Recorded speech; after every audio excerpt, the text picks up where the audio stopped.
I mean, you're fine right now. Well, no, I'm really hyper usually. On camera? Everywhere I go. Okay. Well, you're fine right now. Okay.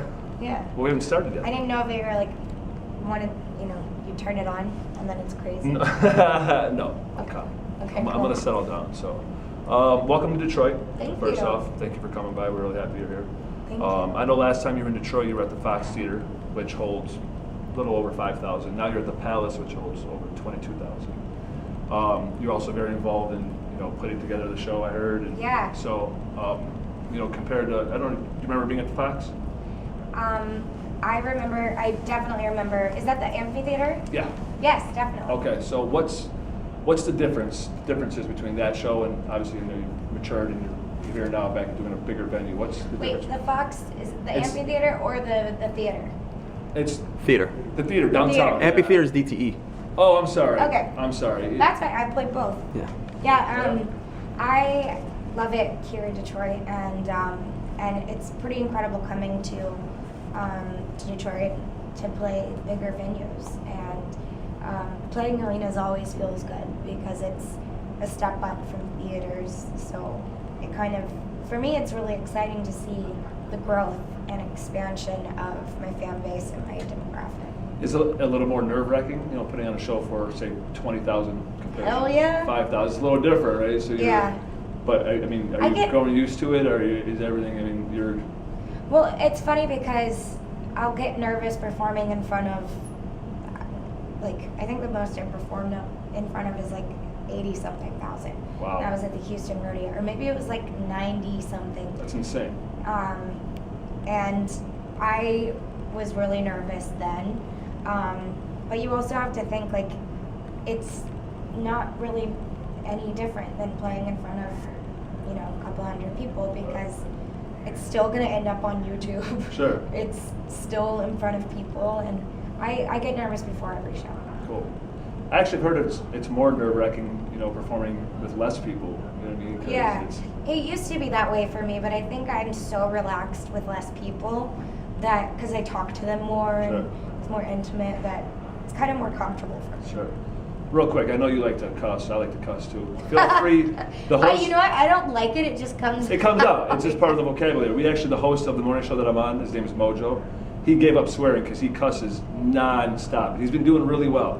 So I really want to make him jealous. So feel free to drop any sort of cuss word you want. It's okay, all right? Feel free. So you turned 21 recently. And what's a wild night now for Demi Lovato? I got all of my wild nights out of the way. Yeah. I remember 15 going singing into clubs. Now I'm 21 and I'm just over it. So That's incredible to be over it at 21, because most 21-year-olds are like, oh, the bar, 21, let me get a shot, you know what I mean? So. Well, to me, it's just I think I did a lot of growing up and was okay, I'd rather do things with my life than waste a Friday night going out and forgetting it. That's amazing. Poisoning my life. That's amazing. How did you get to that point where you just realized I'm gonna mature at 21? A little bit had to do with rehab and Alcoholics Anonymous. Yeah. Wow. And now I've been 2 years sober, and it's just you do a lot of growing up, and it's just I don't know. I have more happiness, and I get that high off of life more so than I did with any drug or any drink. And when I look back now, I think of how many nights I wasted partying when someone else was writing a hit song. Wow. And someone else was getting ahead of the game. Or just inspiring other people or spending it with my family. That's amazing. I used to drink when I was 21, 28 now, and I wish I matured at 21 because the same way I could have been much further in my career in radio, whatever it may be, had I not been drinking. So I commend you for that, especially at such a young age. Everyone has their own journey, and everyone, of course. It's pretty normal, I think, for a lot of 21-year-olds to, for sure. Love that. But I want to set an example and say, hey, you don't have to do that. That's amazing. Because it's kind of that's what being 21 in America is about. Yeah, it is. You mentioned the rehab. Obviously you've gone public with that. Can I tell you my personal opinion? I feel like you went to rehab before you were real with it, and you did it, and you came out the way you are, which is incredible. I personally feel some artists and some musicians go to rehab to try and get that publicity in a sense. You know, I could be completely wrong. You know what I mean? I don't know what's going on in their personal lives. It just seems, and I know you're close with, you know, Selena Gomez. I know Kesha went to rehab publicly recently. How do you feel about, you know, Selena not only going to rehab but coming out and then coming back and, you know, getting back with Justin Bieber, who's kind of on a downward spiral, you know, doing all these crazy things? I actually won't speak about that at all. Okay. I'm really here to talk about my tour and my music. So. Fair enough. Yeah. Fair enough. No, that's okay.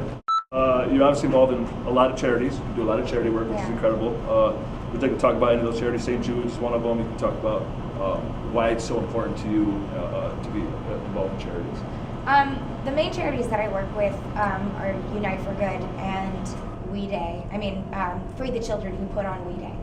And I also have a scholarship program that I did in honor of my father, and I will help provide treatment for people that, you know, can't afford it or, you know, just need help.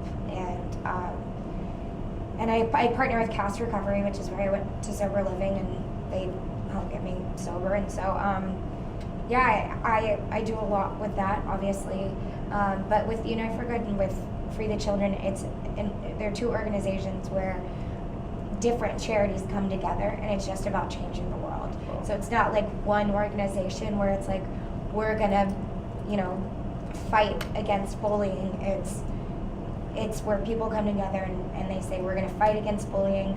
We're also gonna fight against poverty. We're also gonna fight against, you know, animal cruelty. It's so many things come together, and that's what I love doing. Well, listen, that's amazing, especially at such a young age. You're 21, doing what you're doing. I commend you. I wish you nothing but the best in your career. I think you're awesome. Your voice is amazing. Thank you so much for your time. I really appreciate it. Thank you.